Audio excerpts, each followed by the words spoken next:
All right, welcome back. We're gonna watch this Vice. We haven't watched Vice in a while.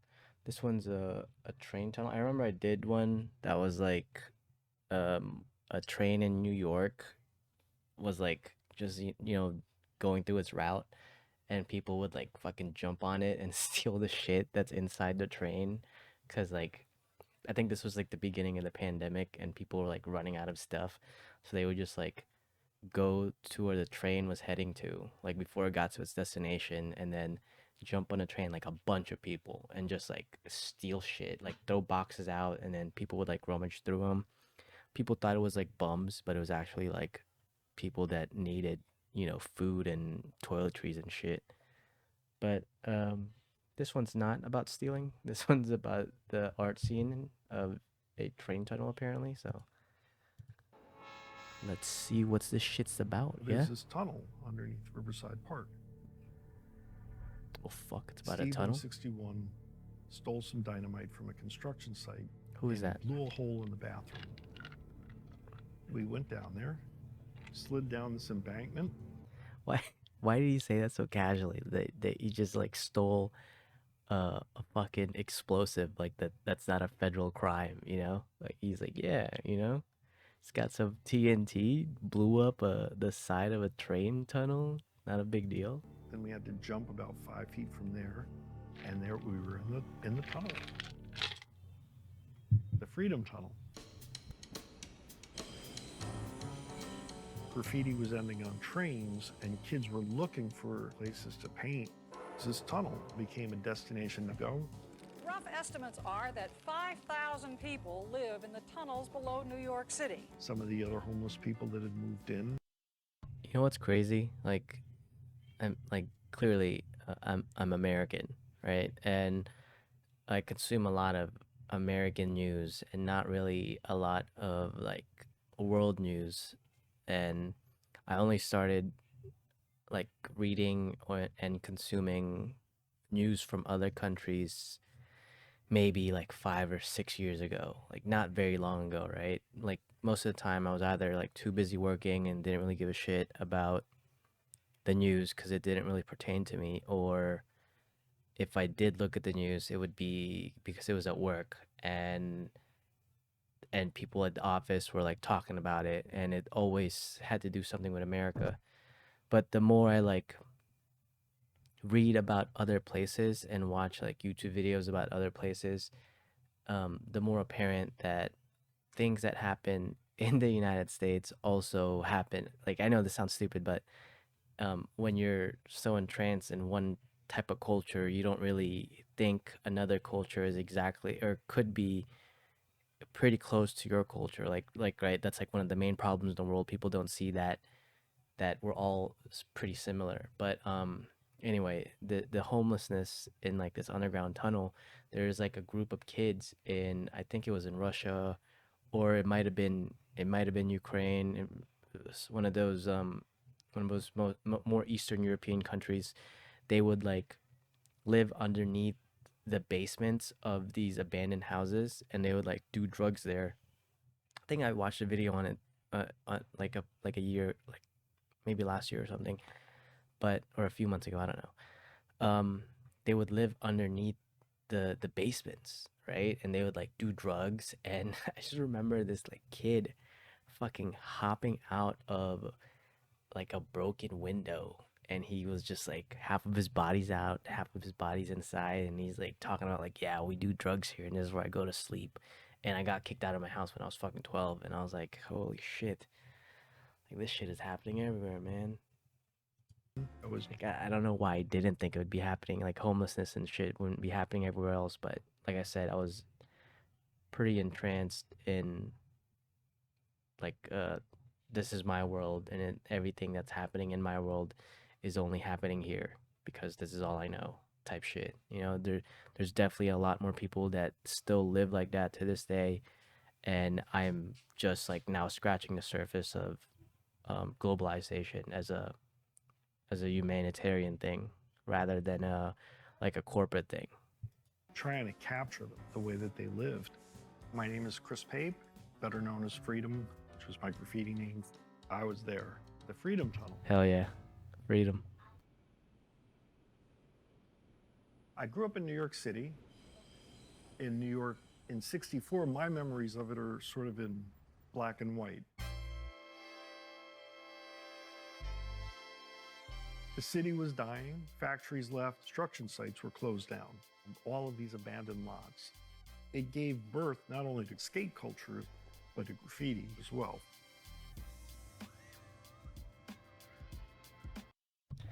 I love how he's like, yeah, skate culture started in New York, and then people in California is like, yeah, skate culture started in California.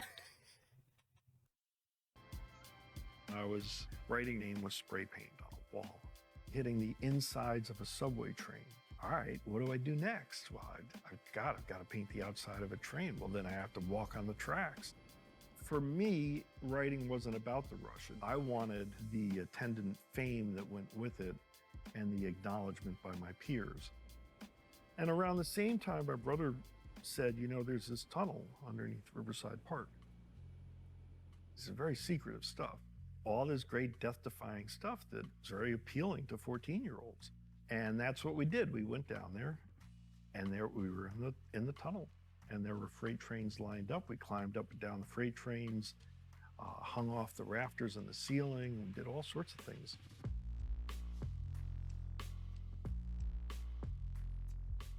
So I like painting graffiti on the trains, but I could never be what some of those guys like Zephyr or Fudandi or Futura, people like that, they were willing to fail in a public level.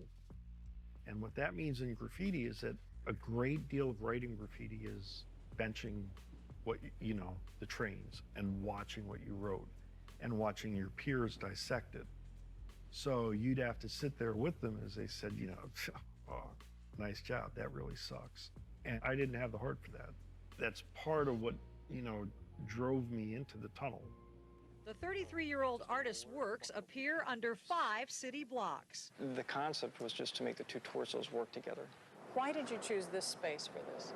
I had always wanted to paint something here.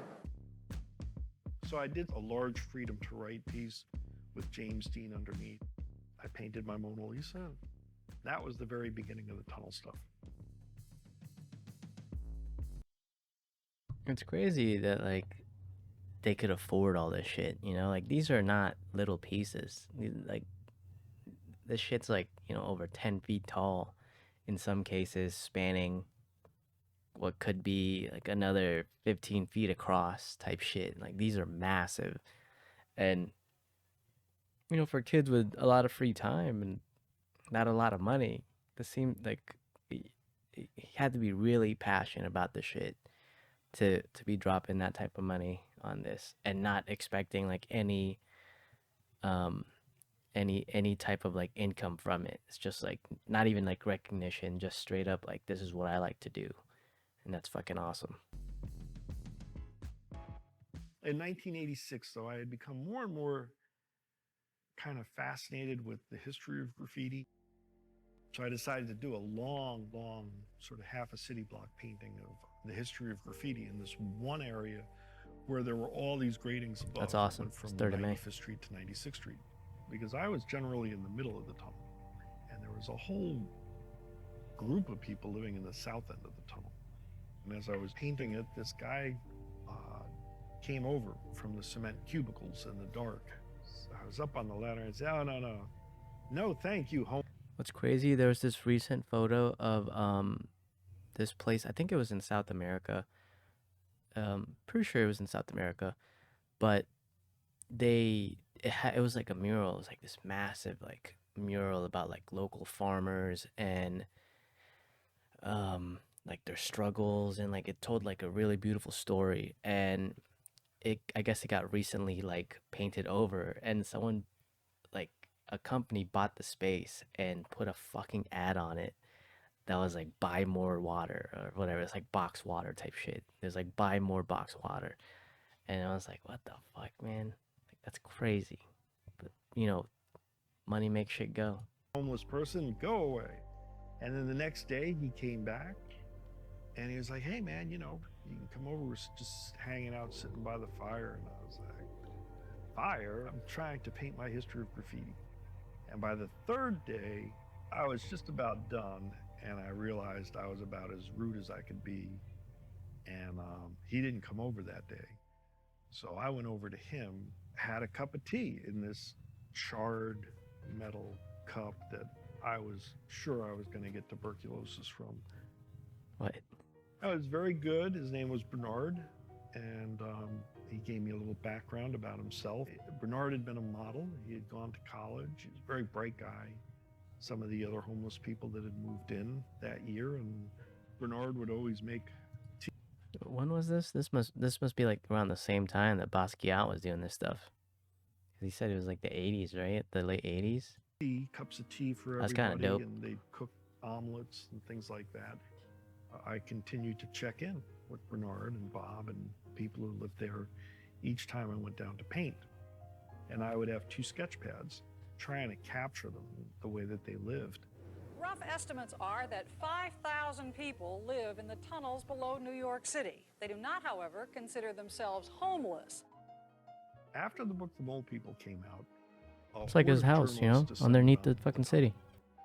But one of the most intriguing ones was when Jerry Springer came down there. And he was incredibly professional and maybe got more information, I thought, out of Bernard in his interview than anybody else. Could this ever be made into a place for people to live? The late 80s, they were having many problems in the city in the shelters, a lot of murders and crime. And I said to myself, why don't the city let me sell me this tunnel, let me renovate this tunnel, and I can house 200 people right here.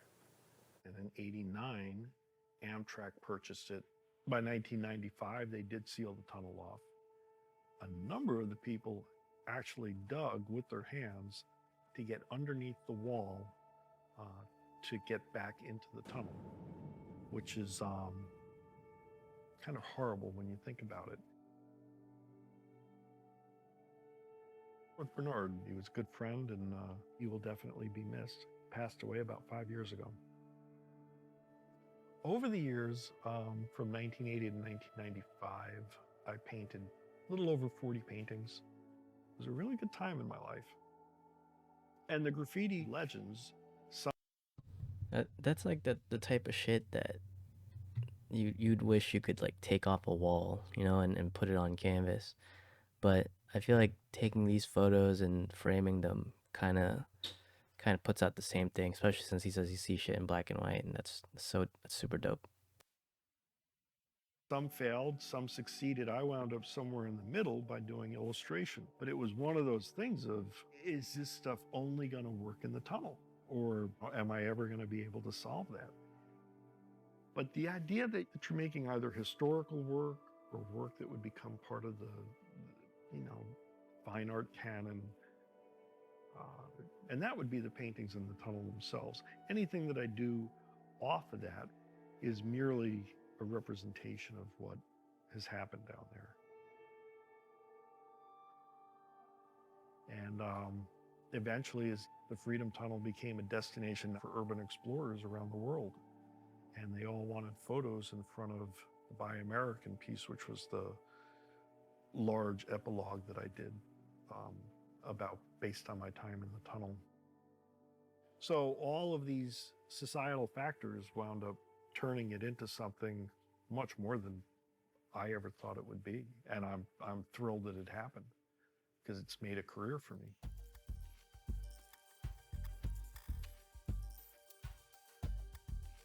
Sounds about right.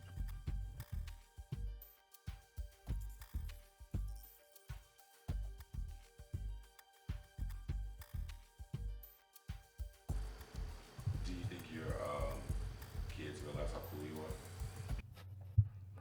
This one like keeps popping up. Really want me to watch that one. I don't know if I'm gonna watch that one. But yeah, that was a pretty cool video. Definitely unique.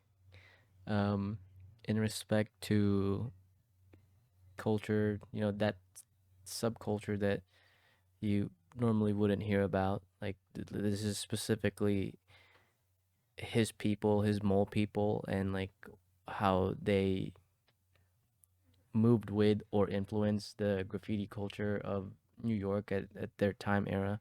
So that's pretty cool. But it'd be you'd be hard pressed to find out where graffiti actually came from when you could date back to wall paintings. The caveman wall paintings as the first versions of graffiti, since it's wall art, just like what they're doing. So it'd be hard to really um pick where it came from, since you'd have to base every single culture in the world, and find out when they start doing wall art, how long ago, blah blah blah, all that stuff. So it'd be kind of difficult, but this was a cool video nonetheless. Dope.